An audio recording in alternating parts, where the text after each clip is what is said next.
Вы, скорее всего, слышали выражение, что нотная грамота словно китайский язык. На самом деле это больше математика. Кто только начинающий музыкант, давайте без всяких терминов, закорлючек, более человеческим языком разберемся, что ноты это несложно и нужно. И буквально за минуту самостоятельно построим неизвестный, но нужный нам аккорд на гитаре или клавишном инструменте без другого источника информации, как интернет или черновик. Причем особо ничего не нужно запоминать.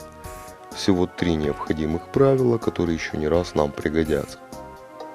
На клавишном инструменте это, конечно же, легче.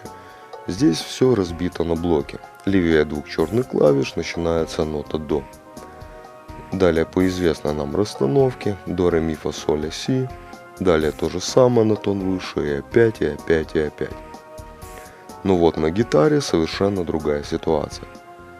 Поэтому первое правило, которое мы должны запомнить: струны на грифе гитары снизу вверх идут в таком порядке: ми, си, соль, ре, ля, ми. Второе же правило это тон, тон, полутон, тон, тон, тон, полутон. На клавишном инструменте уже видно, где тона и полутона. Между до и ре делаем тон. Если мы сделаем полутон, то попадаем на черную клавишу, которая называется до диез или ре бемоль. Между ре и ми опять делаем тон, между ми и фа полутон. Чтобы вычислить расположение нот на гитаре, нам нужно запомнить это распределение. Например, на гитаре первая струна ми. Мы уже знаем, что между ми и фа нет расстояния, поэтому нажимаем на первом ладу следующую ноту, и это фа. Но вот между фа и соль расстояние в тон, поэтому нам нужно сделать пропуск одного звука. Получается, что соль находится здесь. Таким образом, по всему гитарному грифу можно вычислить место расположения каждой ноты. Вот уже готовая таблица расположения нот. Но для новичка, как я говорил, не обязательно все сразу запоминать, можно вычислять. С расположением нот разобрались, теперь научимся строить аккорд. Простой аккорд – это самое малое количество нот, не расположенных рядом. Так как нот у нас 7, то и не стоящих рядом будет 3. Также простой аккорд является базой построения всех остальных разновидностей аккорда. Одно из обязательных и уже известных нам правил – тон-тон, полутон, тон-тон-тон, полутон. Таким же образом мы можем построить мажорное звучание аккорда. В ином случае минорное звучание – тон-полутон, тон-тон, полутон, тон-тон. Рассмотрим все детальнее. Возьмем самый популярный аккорд начинающих гитаристов ля минор.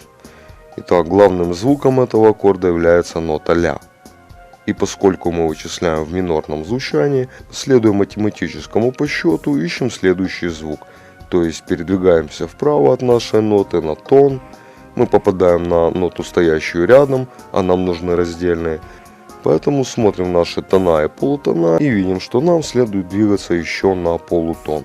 И попадаем на ноту до. От ноты до следует двигаться на 2 тона и попадаем на ноту ми. Иными словами, аккорд ля минор состоит из нот ля, до, ми.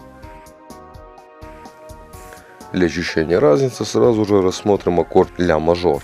То есть от ля прыгаем через 2 тона, попадаем на черную клавишу, это до диез, полутон, тон, и снова возвращаемся к ми, как у минора. Теперь возьмем гитару и уже нажимаем не туда, куда нам когда-то указали нажимать, а понимаем, почему мы туда нажимаем. Вспоминаем снизу вверх, струны уже играют как ми, си, соль, ре, ля, ми. Нам остается использовать это для нахождения нот из нашего списка.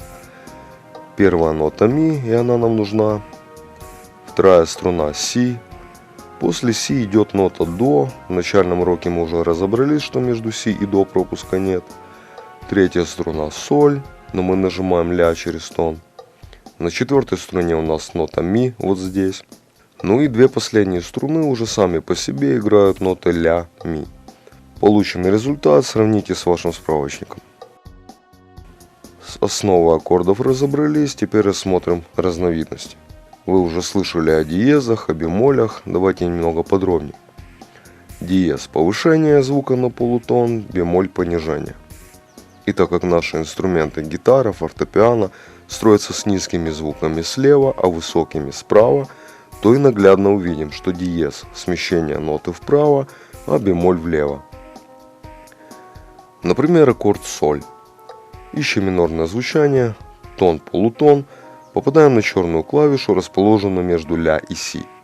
В нашем случае будет правильно назвать черную клавишу си бемоль, так как ля рядом стоящий звук. Другой вариант наименования рассмотрим ниже. Также диез и бемоль влияют на основу построения аккорда. Простой соль мажор аккорд – это соль си ре, запомните это трезвучие, но уже соль диез аккорд – это смещение всех звуков правее. Например, берем нашу соль и смещаем вправо на один звук, черная клавиша, это соль диез. Далее по известной нам уже расстановке вычисляем мажорное трезвучие, а соль строим тон-тон, попадаем на до, позже расскажу о другом наименовании. Далее полутон-тон, попадаем на ре диез. Итак, кому важна не только правильная расстановка, но и название нот. Как вы уже заметили, я назвал одну из нот ре диез, а не ми бемоль. Также нота до имеет другое название, а именно си диез. Почему так? Все очень просто. Я просил вас запомнить трезвучие простого аккорда соль, без повышений, без приставки диез, это соль си ре. И любое повышение принимает те же названия: соль диез, си диез, ре диез. Но не стоит ошибаться, что в диезном аккорде просто нужно все ноты называть с приставкой диез. К примеру, минорный соль аккорд – это совокупность соль диез, си, ре диез. И здесь си действительно си. С бемолями все то же самое, только в обратную сторону.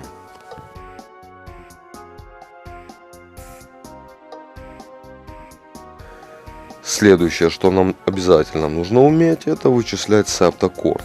Здесь все еще легче. Берем наш любой аккорд, состоящий из 3 нот, и добавляем 4-ю ноту.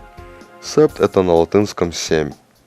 Называется он так, потому что между первым основным и последним звуком расстояние в 7 нот. Допустим, берем аккорд до, состоящий из нот до, ми, соль. А теперь от основной ноты, то есть от ноты до, считаем вправо 7-я нота си. Этот аккорд непростой, так как здесь си и до расположены рядом, зато правильное применение такого аккорда очень украсит вашу композицию. Как его применять, я расскажу после основного урока в бонусном дополнении. Далее поговорим об оборотнях. Их можно употреблять практически везде, главное следить за основными правилами, больше об этом после основного урока. Итак, оборотень это простой аккорд, допустим ми, состоящий из ми, соль, си. Только самую первую ноту, а у нас это ми, мы переносим правее или выше по тональности. Получается соль, си, ми. В нотной грамоте такое обращение называют секст-аккорд. Существует и второе обращение, которое называют кварт-секст-аккорд. Он нам сегодня пригодится. То есть помимо ноты ми мы переносим на тон выше еще и вторую ноту, в нашем случае это соль. И вот что может получиться. На клавишном инструменте вы нажимаете правой рукой ми, соль, си, а левый ритм си, ми, соль. И у вас получится довольно неплохое звучание. В начальной заставке у меня пробегает надпись «Фа диез минор септ» легко. Теперь, думаю, вам будет несложно. Давайте попробуем вместе и закрепим наши знания. Возьмите ручку, бумагу, нарисуйте клавишный инструмент. Итак, основой нашего аккорда является нота Фа.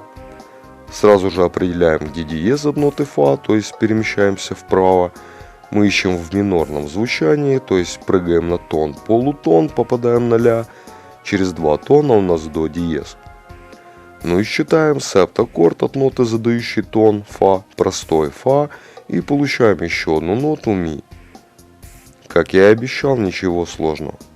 Немного раскрою завесу по созданию мелодии. Я имею в виду простую, построенную на стойких ступенях.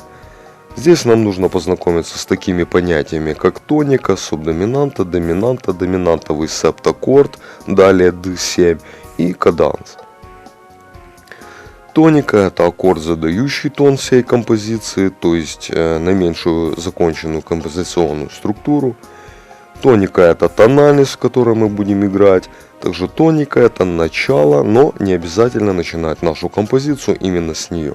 Тонику можно употреблять много раз в композиции. Субдоминанта – это аккорд, связующий тонику и доминанту. Ну а сам доминант аккорд, как вы уже верно догадались, это доминирующая идея. D7 – та самая наша доминанта, но с одним отклонением. Там присутствует септ. То есть не трезвучие, а четырезвучие. D7 употребляют как заключительная каденция композиции, тем не менее завершает всю нашу структуру именно каданс или тоника. Каданс можно аккуратно применять и в середине композиции. Каданс – это тот же самый аккорд, что и тоника, но опять же с одним отличием – кварт-сепст-аккорд. То есть каданс – это тоника со вторым оборотнем. Теорию послушали, теперь немного практики. На самом деле постройка мелодии начинается с доминанты, потом вычисляется тоника и все остальное. Но так как мы только начинаем понимать общую структуру, то и последовательность у нас будет простая. Тоника. Даем ей цифру 1.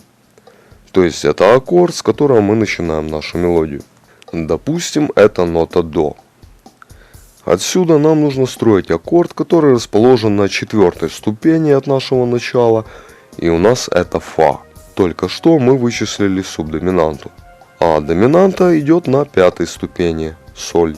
И вся магия заключается в том, что и единичку, четверочку и пятерочку мы можем использовать как угодно, мешать местами, последовательностью, но никогда не ставить 4 после 5. Все остальные ступени, находящиеся под цифрами 2, 3, 6, 7, называются второстепенными. Для их употребления есть свои нюансы. Учите, грызите, все не так сложно, скорее неизвестно, остальное дело практики, кто хочет научиться. Могу лишь заметить, что современная музыка будто бы и не знает всех этих ступеней или знает их слабые места. В любом случае это знать желательно. Творческих вам успехов, побольше новых хитов, пока.